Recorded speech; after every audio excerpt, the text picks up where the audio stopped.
Good morning mga ka-sisters. Maaga pa ay pupunta na naman kami sa spot ng mga isda para magsabiki o magkaroon tayo ng pang-ulam. Kung marami-rami ay magbibinta at ngayon nga ay naguhulog ako ng sabiki at kasama ko si ka-mister. Yung sinusuot niya sa kanyang paa ay kapay. Ang tawag sa amin bilang timon ng aming bangka habang nangangawil kami at si ka-mister ay unang nakahuli ng isda.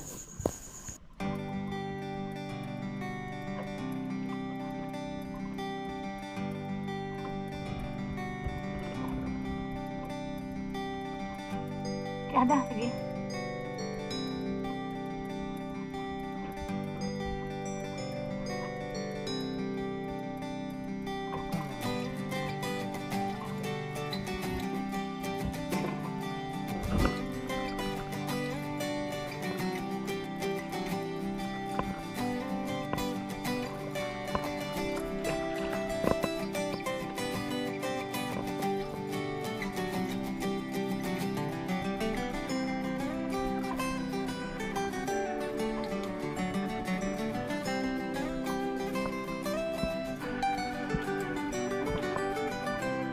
Pakaan man.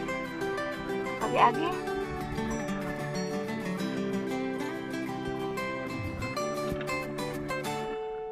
Pakaan.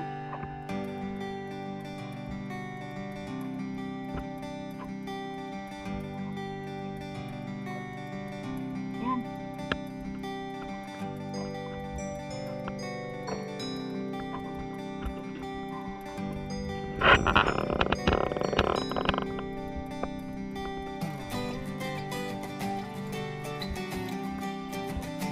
Ada nga di bolos.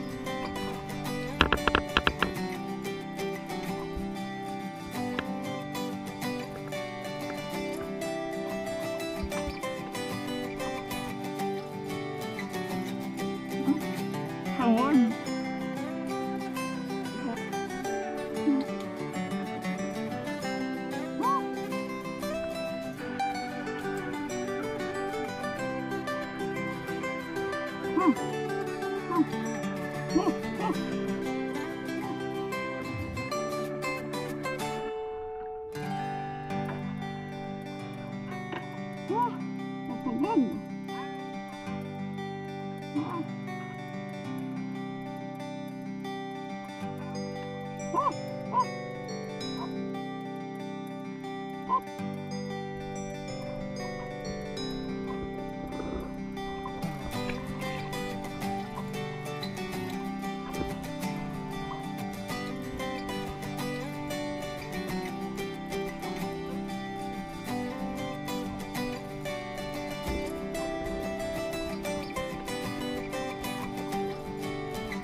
Ada. Apa?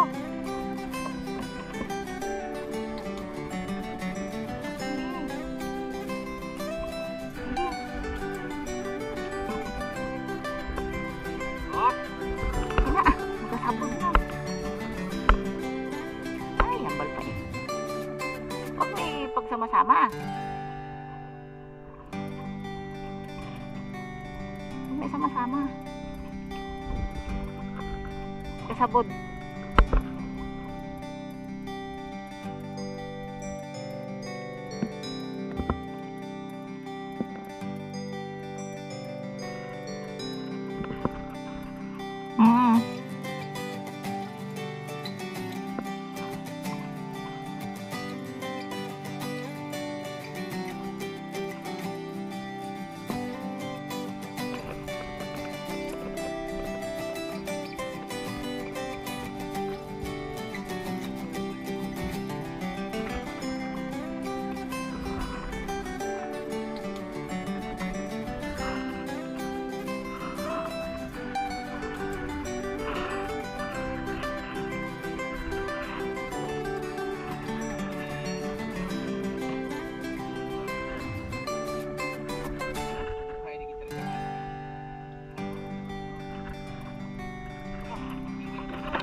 Sagko nga.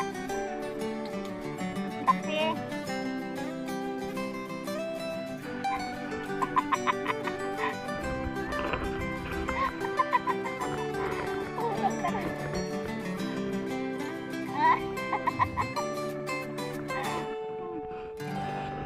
Tangero mataon na imaw.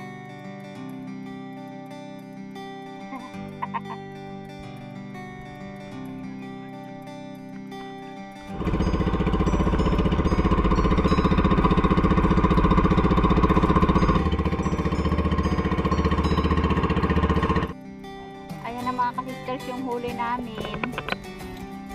Ayan. May pang-ulam na kami. May pang-stock pa sa freezer. Ito na mga ka-sisters.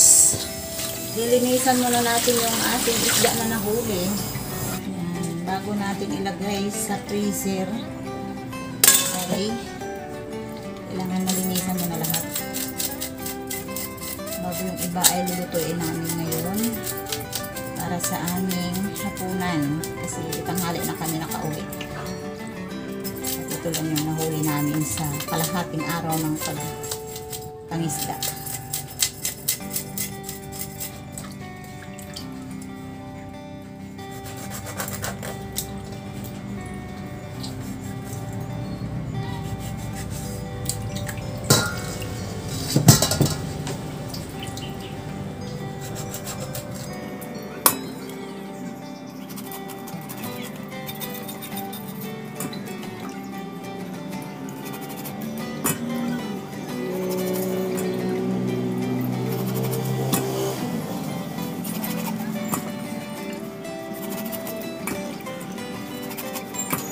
Bali yung lulutuin namin na isda ay itong pakan, tawag sa amin yan, ganito.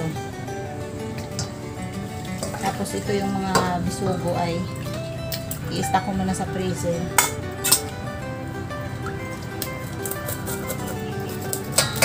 Good afternoon mga ka-sister. Dito na naman kami ni Aya. Magluluto kami ng amin ni huli sa pangawil ni Mrs. kanina. Tanghali naman kanina, ngayon lang namin lutuin para sa hapunan na namin to. Ito ay gulay na kulang lang na taong nito. Puso na masiluyutan na may hawag na isda. Punta sa puso. Ito ay malaki na yung gayat nito.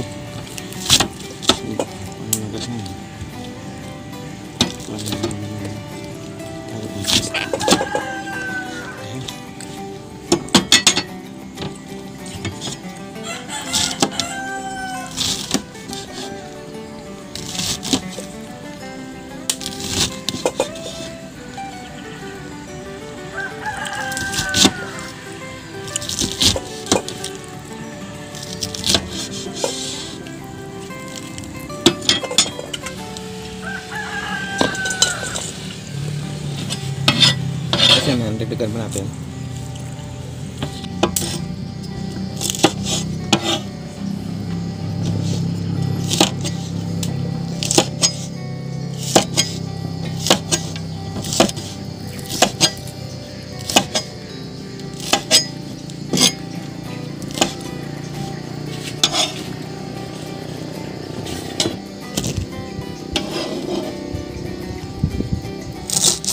Saluyo.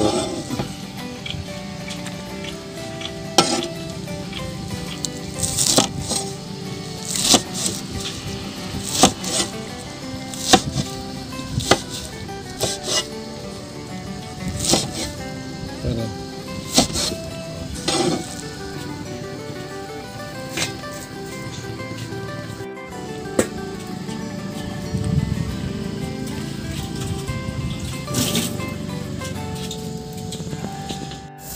Yan, kulo na yung ating minute kasi pero ilagay na natin yung ating mga ingredients. Kulo na yung ating puso.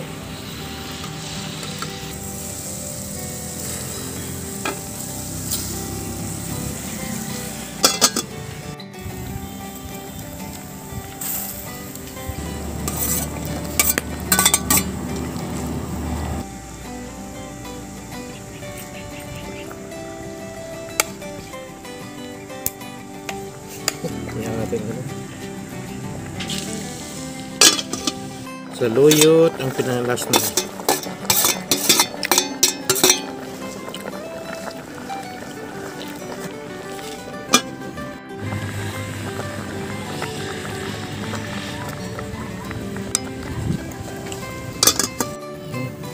Ihew. Ang pirasong inihaw. Kaya tsaka akin.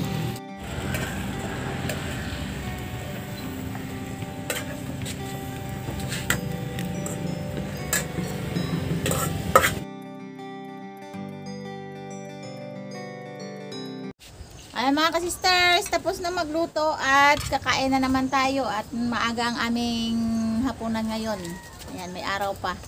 So, nakapagluto ng sinigang na ano yan, puso ng saging ang nilagay. Tapos yung may inihaw kami. Yung tawag ng isda na ito mga ka-sisters ay pakan sa amin. Ewan sa inyo. Yan, masarap ang laman yan, matigas-tigas. Pray tayo. Maraming salamat o Diyos sa patuloy na pag-iingat sa amin. Salamat sa favor. Salamat po sa iyong kabutihan. Amen.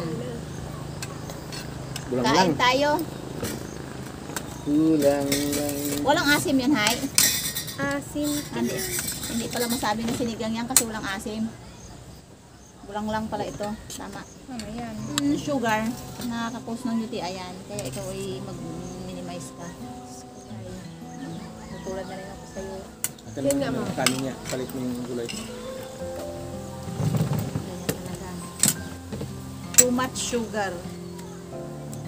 Daming bawal. Share na tayo dito sa isang pirasong isda.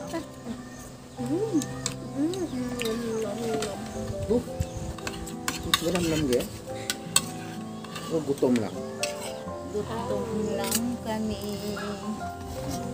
Masarap ang sabaw ng ng isda na nilagyan ng puso ng saging kasi kulay gatas.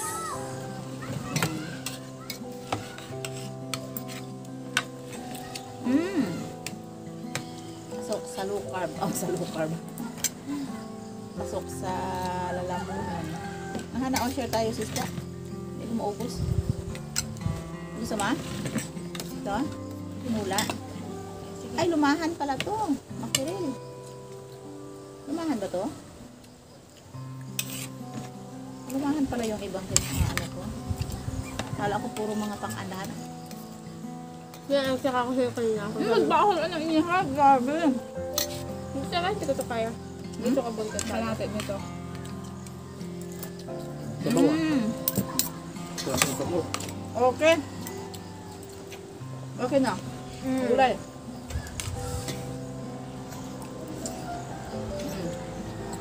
Ingat. Nilapod. Kakuha lang palang tapoy eh. Kailan ka pa ng gamot mo? Yes.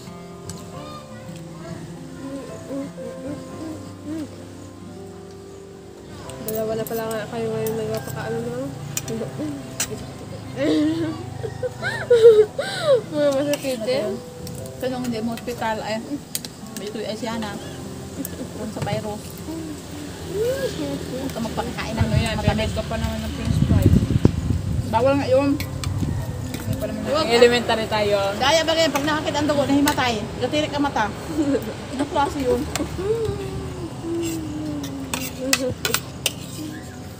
Ewan ko lang. Nakaka-nervyos. Katirik-tirik ang mata pag natuluyan kang abala ka. Walang ibang magagamot dyan, kundi sarili mo lang din. Nag-try ko na nga pero hindi talaga gumagana. Sige bro, ba't naman? Babay na tayo. Ibang mahaba na. Babay na mga ka-sisters. Ang daming marites. Bye-bye. Puro chika lang. Ayan. See you next video. Shout out kay Mami, kay Doktora. Thank you. Sige pa sa inyong dalawa. Malaking tulong ni Doktora kasi yung mga niresita kay Hana ang nag-explain sa akin kaya naintindihan ko. Thank you ma'am po. Thank you very much. Salamat po. God bless po sa inyong lahat. Especially kay Doktora May. Bye. Bye-bye.